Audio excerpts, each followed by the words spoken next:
Now to a News 4 Jax I-Team investigation. A local service member is accusing another military member of rape. She says happened off base in October. There was an arrest in December, and the state attorney's office is investigating, but so far no formal charges have been filed. Frustrated with the prosecutor's view of the case, the service member took her complaints to TikTok.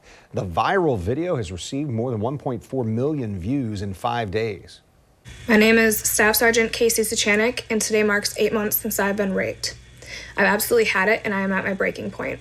I'm currently being failed by both the military and the criminal justice system in Duval County, Florida, the 4th Judicial Circuit.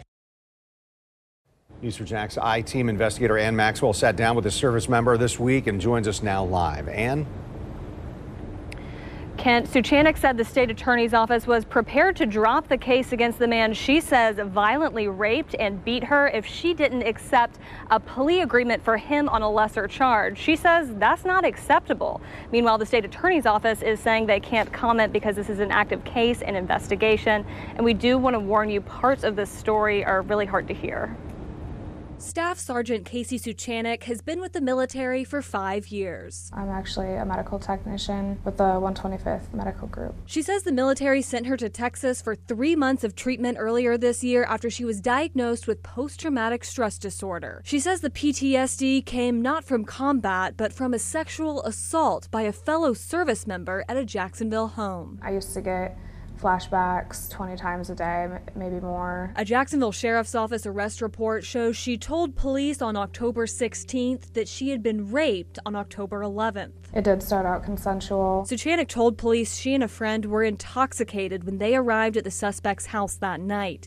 She said the suspect was handsy with her when she got there, and then she said she had 4 drinks by the pool. I thought we would maybe just make out, and that's when he became very violent with me and forced me to perform oral sex, and then continued to rape me. Were you telling him no? Absolutely, I was telling him no. He had me pinned down, my head, suffocated into a pillow. She says afterwards they went to the living room where their friends were listening to music. Then she told police he yanked her into the bedroom and raped her again. So he grabbed me around my throat and shoved me into the room and up against the wall, and I just remember my head slamming against the wall. She says she told her friend she was raped when they got to the car to leave, as well as 2 other friends, one of whom convinced her to get a rape kit done. 11 hours of questioning, taking pictures, swabs. I feel violated all over again. According to the police report, the victim sustained injuries consistent with this incident as evidenced by the medical examination. Records show the suspect was arrested on 2 charges of sexual battery in December. He was released on bond, placed on GPS monitoring, ordered to stay away from the victim, and prohibited from using alcohol and drugs. The police report also says the suspect made statements to the victim apologizing, saying, quote, "I caused this trauma on you, and I have to live with it.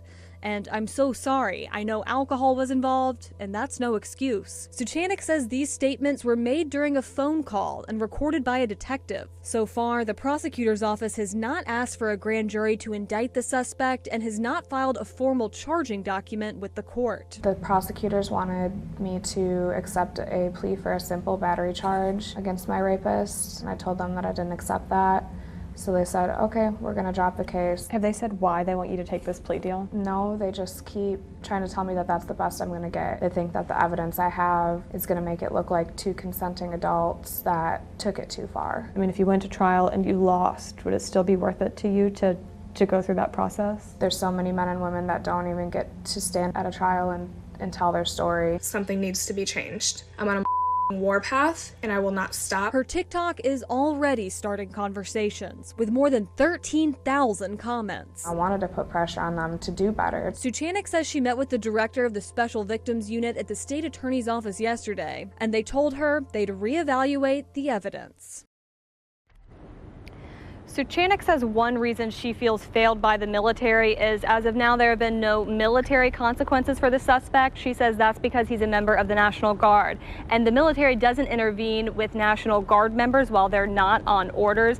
And again, she says this happened off of base. We have reached out to attorneys for the suspect as well as a spokesperson with the military for comment, but we have not yet heard back. Live downtown, Ann Maxwell, Channel 4, the local station.